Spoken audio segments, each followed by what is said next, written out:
अस्सलाम वालेकुम नाज़रीन, मैं आपका होस्ट हमारे और आप देख रहे हैं इजी मार्केटिंग का यूट्यूब और फेसबुक चैनल। नाज़रीन, आज की इस वीडियो में हम बात करने जा रहे हैं DHCT कराची के अंदर टॉप 5 सेक्टर जो इस वक्त ट्रेंडिंग में हैं, जिनमें लोग अपना इंटरेस्ट शो कर रहे हैं। और ये जो ट्रेंडिंग सेक्टर्स हमने निकाले हैं ये ज़मीन.com की वेबसाइट से निकाले हैं। आप चाहें तो खुद भी जाकर सर्च कर सकते हैं, वहाँ पर देख सकते हैं। और ये जो सेक्टर्स हैं, अगर आप हमें फॉलो करते हैं, हमारी वीडियोज़ को देखते हैं, तो आपको पहले से ही पता होगा। आपको बताता चलूँ, जो सबसे ज़्यादा ट्रेंडिंग में इस वक्त सेक्टर है वो पिछले कई महीनों से सेक्टर 14 है। सेक्टर 14 इसलिए है क्योंकि वहाँ पर कंस्ट्रक्शन का काम सबसे ज़्यादा हो रहा है, वहाँ पर लोग अपना इंटरेस्ट शो कर रहे हैं, वहाँ पे बाइंग हो रही है, वहाँ पर लोग सेलिंग की तरफ नहीं जा रहे बल्कि बाइंग करके जो टाउन हाउसेज हैं वो बाय कर रहे हैं। तकरीबन 300 के करीब टाउन हाउसेज DHA ने अनाउंस किए थे। प्राइवेट बिल्डर्स एंड डेवलपर्स वहाँ पर 300 के करीब जो टाउन हाउसेज है वो बना रहे हैं। उसमें इजी बिल्डर्स एंड डेवलपर्स का भी हिस्सा है। 100 के करीब टाउन हाउसेज हम बनाने जा रहे हैं। तो वहाँ पर जो ओवरऑल अगर हम देखें DHCT कराची में इस वक्त सबसे ज़्यादा कंस्ट्रक्शन का जो रेशो है वो सेक्टर 14 के अंदर नजर आता है। और सेक्टर 14 का नंबर 1 पे होना बनता भी है, क्योंकि वहाँ पर डेवलपमेंट का काम हो चुका है, वहाँ पर कंस्ट्रक्शन वर्क है। वहाँ पर कुछ अरसे के बाद जब पोजीशन दे दिया जाएगा, जैसा कि वादा किया गया DHA की जानिब से, प्राइवेट बिल्डर्स की जानिब से, पोजीशन देने के बाद लोग रिहाइश के लिए भी आएंगे। तो इस वजह से यहाँ पे DHCT कराची में सेक्टर 14 सबसे नंबर 1 पर ट्रेंडिंग में चल रहा है। और आपको बताता चलूँ कि जो 100 में से 18% के करीब लोग जो लोग DHCT कराची में इंटरेस्ट शो कर रहे हैं, वो 18% के करीब लोग सेक्टर 14 के अंदर अपना इंटरेस्ट शो कर रहे हैं, बाकी मजीद दूसरे सेक्टर्स के अंदर। इसके बाद जो दूसरा सेकंड नंबर पे सेक्टर आता है वो सेक्टर 6 है। सेक्टर 6 भी पिछले कई महीनों से ट्रेंडिंग में है। सेक्टर 6 की ट्रेंडिंग में होने की वजह ये है कि एक सबसे बड़ा सेक्टर है, ग्रैंड सेक्टर है, एक इतना बेहतरीन सेक्टर है क्योंकि सेक्टर 3 और उसकी दूसरी तरफ में सेक्टर 9 लगता है और मेन बुलेवार्ड वाले रोड पर ही मौजूद है। क्योंकि सेक्टर 3 को अगर हम देखें तो वहाँ पर डेवलपमेंट मुकम्मल है, वहाँ पर लोग रिहाइश के लिए आ रहे हैं। और जब एक तरफ आबादी बढ़ जाती है तो उसके करीब के सेक्टर्स में आबादी फैलती है। तो सेक्टर 6 के साथ यही सूरत हाल है। सेक्टर 3 के अंदर ऑलरेडी वहाँ पर आबादी हो चुकी है, वहाँ पर डेवलपमेंट हो चुकी है। जब आबादी आगे फ्यूचर में फैलेगी तो हमें इस बात का अंदाज़ा होना चाहिए कि सेक्टर 6 नंबर 1 पर होगा। सेक्टर 6 के साथ ही फिर सेक्टर 9 भी है, और सेक्टर 9 भी इस वक्त सेक्टर 6 के साथ ट्रेंडिंग में ही है। सेक्टर 6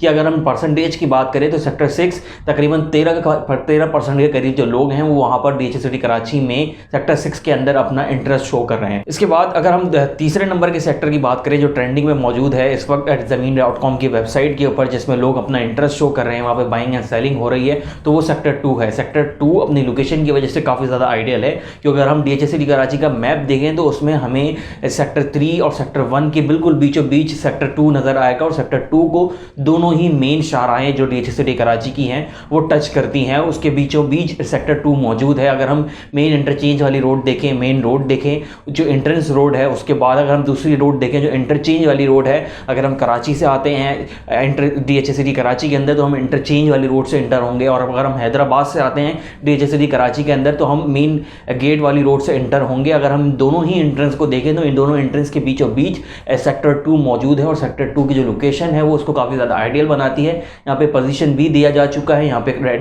रेडी टू कंस्ट्रक्शन है ये सेक्टर, और यहाँ पर आप खरीद करके अपना प्लॉट यहाँ पे कंस्ट्रक्शन भी कर सकते हैं। और काफ़ी ज़्यादा बेहतरीन लोकेशन का मालिक है, क्योंकि जैसा कि आपको बताया कि सेक्टर 3 एक तरफ मौजूद है, उसके सेक्टर 3 में जहाँ पर एक्टिविटीज़ हैं, रिहायशी सूरत हाल है, वहाँ पर लोग रह रहे हैं। दूसरी तरफ सेक्टर 1 है, वहाँ पर भी DHA के ओएसिस फार्म हाउसेस हैं, DHA ओएसिस हैं, फिर एयरवा लगुना जैसे प्रोजेक्ट्स वहाँ पर बनने जा रहे हैं। तो इन ऐसे सेक्टर्स के बीच में सेक्टर 2 मौजूद है जहाँ पर ऑलरेडी एक्टिविटी हो रही है। इस वक्त सेक्टर 2 सेक्टर 14 और 6 के बाद ट्रेंडिंग में नज़र आता है। इसके बाद अगर हम मजीद चौथे नंबर पर देखें तो चौथे नंबर पर जो ट्रेंडिंग में है वो सेक्टर 9 है। सेक्टर 9 भी काफ़ी ज़्यादा बेहतरीन लोकेशन का मालिक है। वो सेक्टर 6 के बाद लगता है। सेक्टर 6 के बाद लगने का मकसद ये है कि अगर हम मेन एंट्रेंस वाली रोड से ही आगे की तरफ आएँ, थोड़ा सा अंदर की तरफ, थोड़ा सा मिड में आए DHCT कराची के, तो DHCT कराची के मिड में हमें CBD के सामने सेक्टर 9 लगता है। और CBD के सामने होने का मकसद ये है कि आने वाले टाइम में कमर्शियल एक्टिविटीज़ के नज़दीक होना। कमर्शियल एक्टिविटीज़ के नज़दीक होने का मकसद ये है कि वो सेक्टर आने वाले वक्तों में फ्यूचर में काफ़ी ज़्यादा डिमांड में हो सकता है, काफ़ी ज़्यादा लोग यहाँ पर हमें मूव इन होते हुए नज़र आएंगे। इसी वजह से सेक्टर 9 जो है इस वक्त अपनी बेहतरीन लोकेशन की वजह से चौथे नंबर पर ट्रेंड कर रहा है ज़मीन.com के ऊपर। आप चाहें तो इसको जाकर के रीचेक भी कर सकते हैं। और आपको मज़ीद बताता चलूँ कि तकरीबन 8.2 का परसेंटेज है जो लोग यहाँ पर अपना इंटरेस्ट शो कर रहे हैं, यानी कि 100 में से अगर हम देखें तो तकरीबन 8 साढ़े 8 के करीब परसेंटेज निकलती है जो लोग यहाँ पे अपना इंटरेस्ट शो कर रहे हैं। इसके बाद अगर हम 5वें नंबर पर जाएं, 5वें नंबर पे जो सेक्टर ट्रेंड कर रहा है वो सेक्टर नंबर 3 है। सेक्टर नंबर 3 के हवाले से मज़ीद बताने की तो ज़रूरत नहीं है, लेकिन सेक्टर 3 इस सेल्फ एक बेहतरीन लोकेशन, अगर आप फ़ौरन रिहाइश के लिए जाना चाहें सेक्टर 3 के अंदर आप जा सकते हैं DHA सिटी कराची। अगर आप फ़ौरन आज नहीं, अगर आप फैसला करते हैं और अगर आप कल मूव इन होने का फैसला करते हैं तो सेक्टर 3 आपके लिए रेडी टू पोजीशन है। वहाँ पर आप के पास कंस्ट्रक्शन हुई हुई काफ़ी ज़्यादा प्रॉपर्टीज़ हैं, विलाज हैं, वहाँ पर प्राइवेट बिल्डर्स ने अपनी बिल्डिंग्स बनाई हुई हैं, हमने भी अपनी बिल्डिंग वहाँ पर बना करके रखी है, उसको सेल आउट कर दिया है, वहाँ पर लोग रह रहे हैं। तो बिल्कुल अगर आप फ़ौरन रिहाइश के लिए जाना चाहते हैं तो सेक्टर 3 सबसे बेहतरीन लोकेशन है। और सेक्टर 3 के नज़दीक शौकत खानम हॉस्पिटल भी बनने जा रहा है, जो आने वाले कुछ ही अर्सों में वो उसकी OPD ऑपरेशनल हो जाएगी और फिर डिफरेंट वहाँ पर कमर्शियल एक्टिविटीज़ भी हमें देखने को मिलेंगी। तो एक बेहतरीन और एक परफेक्ट लोकेशन सेक्टर 3 इस वक्त रिहाइश के एतबार से मौजूद है DHA सिटी कराची में, इसलिए 5वें नंबर पर भी वो ट्रेंड कर रही है। आज के लिए इतना ही। अपने होस्ट ताहम्मुल को दीजिएगा इजाज़त। अल्लाह हाफ़िज़।